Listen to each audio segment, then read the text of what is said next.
دوه صحابه په لاره تېرېدل یو ځای کې خیمه ولګول هغوی ته پته نه وه چې دلته قبر دی هلته زوړ چې د پخواني قبر وخوروان شوی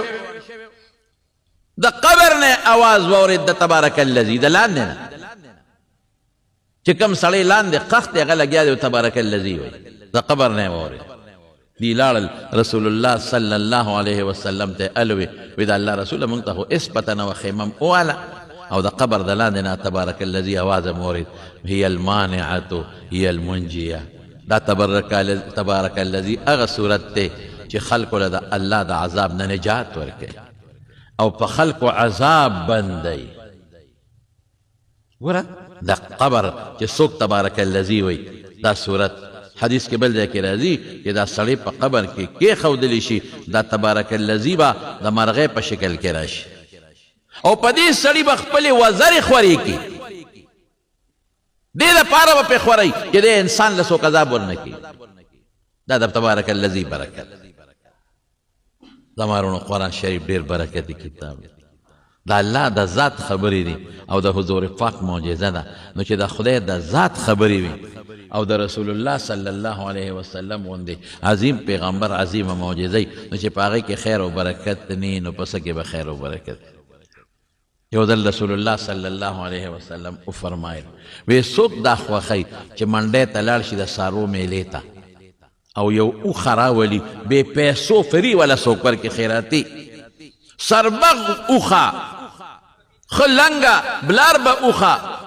او ښه سربه اوښه او ښه قیمتي اوښه ولا څوک ورکړي او د چا نه یې پټه نه کړي ګناه پرې ونه ګټي دغسې بې پیسو یې راولي څوک خوښوي صحابه وی د الله رسوله کلنا نحب دا خو هر یو سړی خوښوي چې د سار لاړ شم منډۍ ته هغه زمانه کې اوښه داسې وه لکه چې اوس موټري او څوک چاله اوښه ورکړي چې دا خیراتي واله فری والا قق سربه او قیمتي پیو والا هر سړی خوښوي رسول الله مبارک وفرمایل چې سار وختي چا د قرآن شریف په یو آیت ووی د خدای په نزد د یوې اوښې نه زیات دی چې دوه ووی د دوو اوښو نه زیات دی چې درې ووی د درې اوښو نه زیات دی دغسې ورپسې ځه یو آیات کې دی ووی دومره به خوشحاله شي د قیامت په میدان کې او په قبر کې لکه په دنیا کې چې څوک خیراتي اوښه درکړي څونه خوشحالېږي درې آیتونه دی ووی په قبر کې او په آخرت کې به دومره خوشحاله لکه چې دنیا کې درې اوښې راله مفته کې څوک درکړي او ته خوشحاله یو آیت دی ووی دومره به الله ثواب درکړي لکه چې اوښه دی لاله کړه او ثواب دی او ټولې غوښې دی د خدای په نوم وویشل چې دوه آیته دی ووی دومره اجر به خدای درکړي لکه دوه اوښان چې دی لال کړل دوه اوښې او د هغې ثواب دی وګټه او غوښې دی غونډې خیرات کړې څونه برکتي دی قرآن شریف لیکن زمونږ خلکو قرآن ته شا کړی پخوا به ښه خلکو به سهار وختي د قرآن شریف تلاوت کوه مازدیګر به بیا تلاوت کوه موږ هم په دې جومات کې دلته کوټه وه دغه ځای برنډه وه باباجي سره مولانا شهزاده صاحب رحمت الله علیه هغه سره به هم سبق وی دلته به دا خلک ناست وو سهار مانځه پسې هغه چې به مونځ وکړو هغه به د عادت و قبلې ته به یې مخ کړې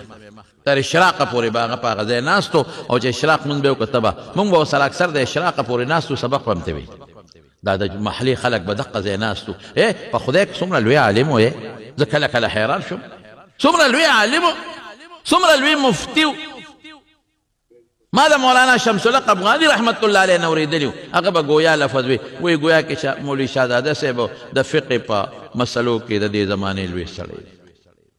لیکن خدای ګواه دی دا ماشومان به راتلل الف زبر او با زبر با به یې موته ښول دی نه وی چې دا خو د قاعدې سبق دی ما نه موایه بل چا نه وایه الف زبر آ بے زبر با دا به هم خول د ماشومانو ته به په ناظرم قرآن شریف خواو دې وړو ته او موږ ته به هم سبق خواو دا دی به په دې جومات کې ناستو د مازدیګر نه پس به دا ټول طالبان را روان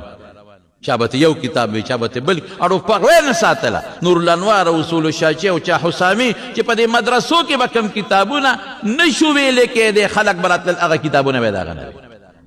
دا به نه وي چېرې نور الانوار خو هغه طالب وي نو ته هغه سره ځان ملګري که که نه یو نور الانوار ما به یو ځای ته شروع کړو بل به دې بل ځای شروع کړو بل به دې بل ځای شروع کړو د دین دا خدمت یې ټول عمر کړی یقین په خدای وکړه ما ته خو هغه وخت یاد نه دی خو ما اورېدلي دي د خپل والد صاحب نه او د مشرانو نه چې دی مخامخ د بادرخیلو جومات کې په دغه جومات کې چې سار به یې مونځ کو شوې ته به یې ډډه والې وه نو د سار د مانځه پورې به یې درې څلور کتابونه درس کړي داسې شوق د مانځه پورې به طالبانو ته سبقونه ویلي وو یاره وایي دا یو عادت یو چې د سهار د مانځه نه پس تر اشراقه پورې به په خپل ځای ناست و که چا به له مصلي له کتاب راوړه ښه به یعنې خپلې تسبیح به اړول اشراق نه پس به بیا شروع شو ته غرمې پورې ماسپښین به یې لږ خوب کو او د هغې نه پس تر ماسخوتنه پورې په دې جومات کې ناست و درسونه به یې کول قرآن به یې خلکو ته خو بلا شاګردان دي اوس هم د قرآن شریف نو پخوا به خلک په قرآن شریفونه راواغېستل ډډه به یې وواله سبق به یې وي مازدیګر نه پس به بیا قرآن شریف راواغېست ډډه به یې وواله سبق به یې وي اوس څه شی دی اوس موبایل دی صاحب هر چا سره موبایل چا سره غټې موبایلې دي او بشیر جان سره خو غټ نشته خو وړې ورسره خدای چې 3 دي که 4 دي زما دا خوشطبع پورې دغه مه کوې داسې خولې نه مې ووتې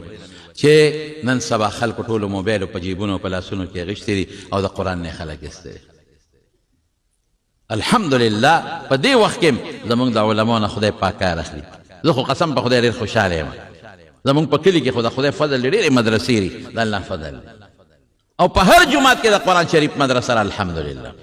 او دلته کې خو زمونږ دا مدرسه را